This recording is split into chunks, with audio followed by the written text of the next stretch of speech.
Hello everybody, I'm Derek Arden. Thank you for joining the live web chat show. There's 41 of these already on YouTube. Please go there and look at them, and if you like them, please like them and comment. Today I'm going to talk about negotiating over the virtual reality, over this medium, over Zoom, over Microsoft Teams.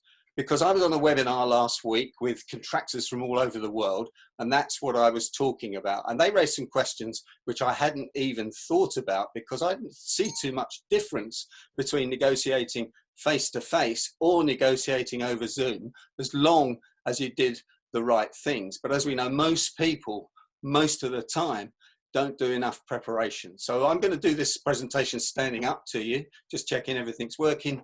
Yes, and show you a few flip charts, because first of all, these are the mistakes that people make, and they're basic mistakes when they're negotiating, but they don't find time for the planning.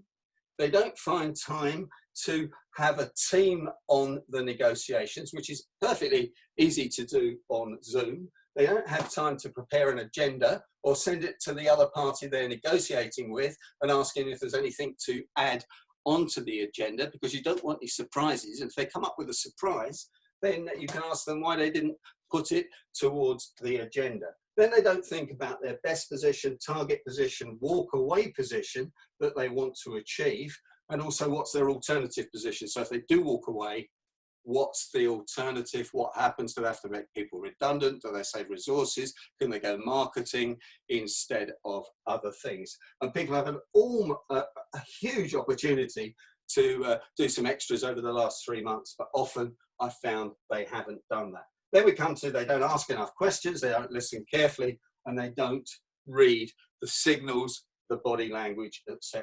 They don't understand tactical ploys, and they don't actually often trade concessions. Now, I know you do, but I'm just giving you the research I've done. Over 90% of people, 90% of the time, they think negotiation is an intuitive skill. It's not, it's a learned skill with the intuition. So let's talk about virtual negotiations for a minute. Over this, this piece of kit we're talking on now, which no one knew about in December, didn't know we'd be having all these meetings. Number one is setting up the meeting. I recommend, if you're negotiating, that you host the meeting. And the reason I recommend that is because you're in control of all the switches. You're in control of letting people in. You can do the rapport that we've just done, have a bit of a chat. And they say you should spend 5 minutes building rapport for any negotiation that's an hour or longer, just connecting with the people. And of course, we can do that. You can also record the meeting. Now, obviously, you have to tell the other side that you're recording it, but you've got control of the recording, and you can look it back straight away after the meeting. You can send it to them, but you can bet your bottom dollar that they won't look at the recording anyway. And if you've got a watcher, an observer, which is what we're coming to in a minute, when you take a break and a timeout, and of course you can do that on Zoom, but remember to make sure the Zoom's turned off, because there was a court case in the UK last week, Barclays versus Amanda Staveley, and guess what happened? They hadn't turned the Zoom off. It was still in recording in the courts, and one of the lawyers said, I wouldn't trust that bitch a little bit in any circumstances, which isn't very helpful to have that in the Financial Times as a headline the next day. And of course, the lawyers had to apologize to the judge, and the judge said it wouldn't affect the decision. Now, this is interesting as well, because we've talked about unconscious bias, but when something like that happens, it probably would still be an unconscious bias. And if I was working for Amanda Staveley, I would read that to the jury when I was summing up. So be very careful. What I would recommend on that is, when you take a time out, when you take a break, cut the Zoom out and resend another invitation. Make sure your computer's off. Guys, be professional.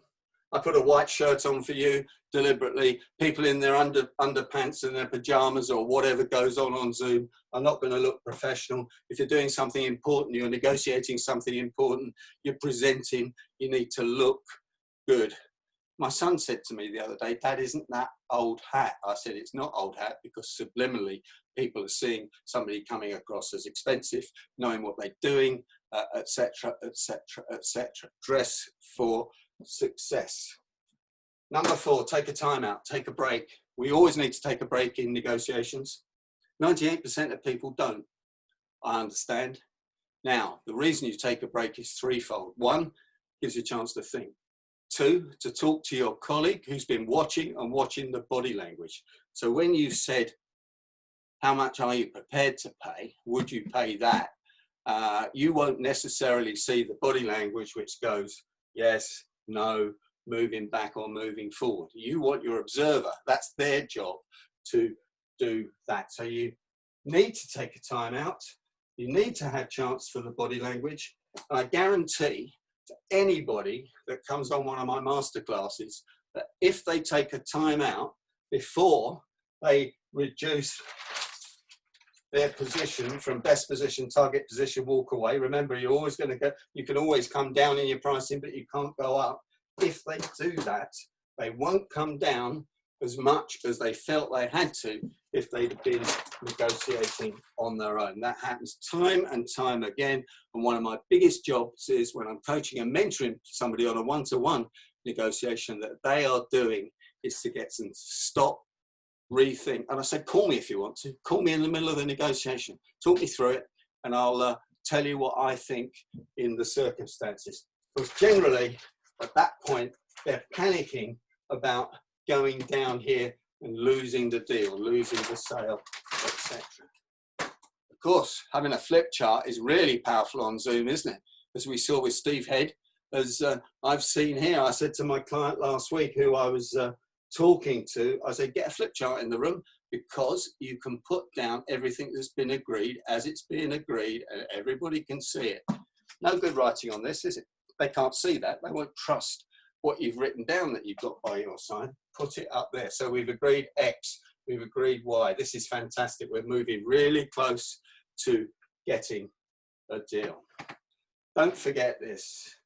There's a time lag on Zoom, only a few seconds, as you know, but we talk over each other every now and again, and there's Zoom fatigue.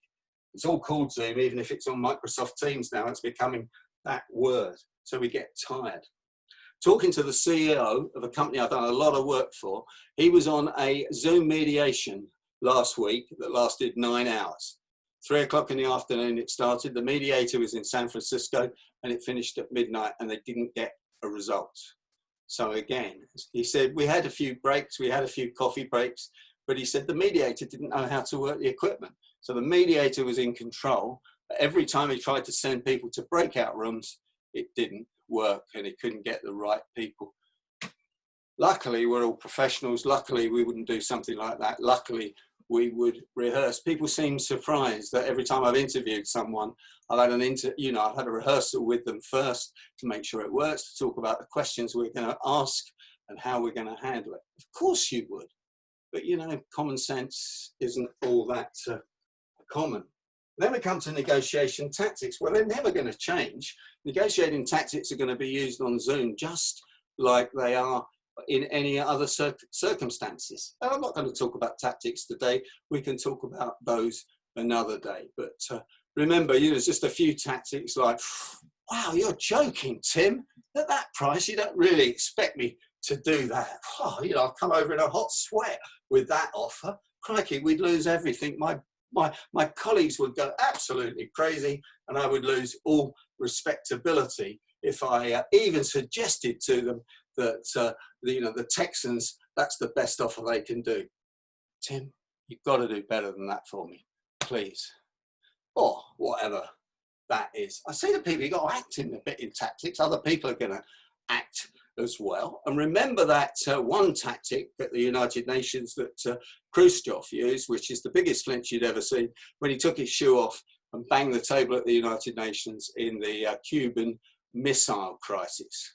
And they noticed at the end of the negotiations on Pathé News, when they ran the cinema back, that he had 3 shoes. He had 2 shoes on, and he was past a shoe to bang the table. And as we know, in half the world, banging the table with a shoe is one of the biggest insults that you can give people, because the soles of your feet are the things that tread in stuff on the pavement. So that's sort of what you're saying to half of the world.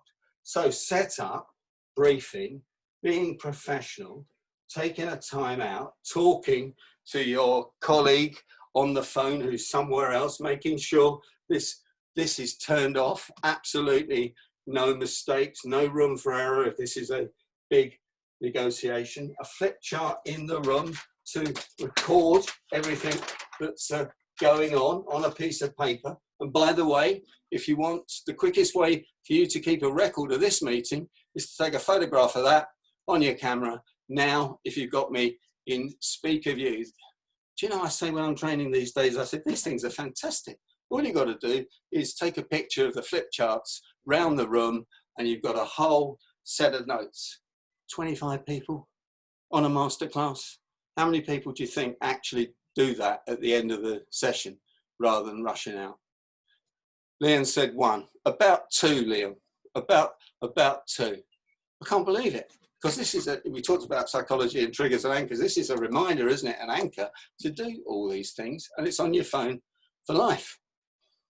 Unless you don't back it up, but that's a separate issue. So all the things still apply from a negotiation.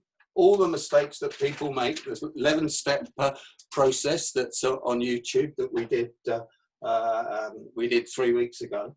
All the same things apply. The planning, the best position, having a team, tactical ploys, asking really good questions that are prepared in advance, listening with 2 ears and 2 eyes to how people are saying things, what they're saying, and trading concessions. And remember, trading concessions is, if you do this for me, what will I do for you? What can I do for you?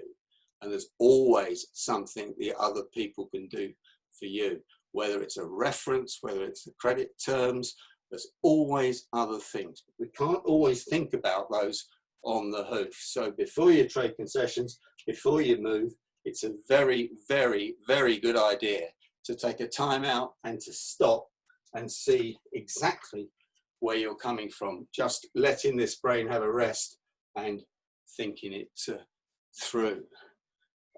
Fantastic. So I don't think, there's a couple of questions in the box, one from Mark, which I won't read out, and one from Kevin says, what's a WAP? A WAP is a walk away position, Kevin. Sorry if I didn't explain that. Best position, target position, and where you're going to walk away. And what I recommend to people is have a soft walk away and a hard walk away. A soft walk away is that's the best I can do today. A hard walk away is what I said, the deal's off, we're not going anywhere, because you might want to think it through. Walk away position, walk away price, whatever. Don't remember, this isn't all about price. This might be about extras, other small things that you can throw into the pot that you can put into the negotiations. So thanks for listening. Thanks for joining me today. And virtual negotiations, just the same as a real negotiation, except there's extra things that clearly you might want to think about. Please join any of my live web shows. Email at action@derekarden.co.uk for any advice or any tips. Or if you ever need someone to help you, give me a ring.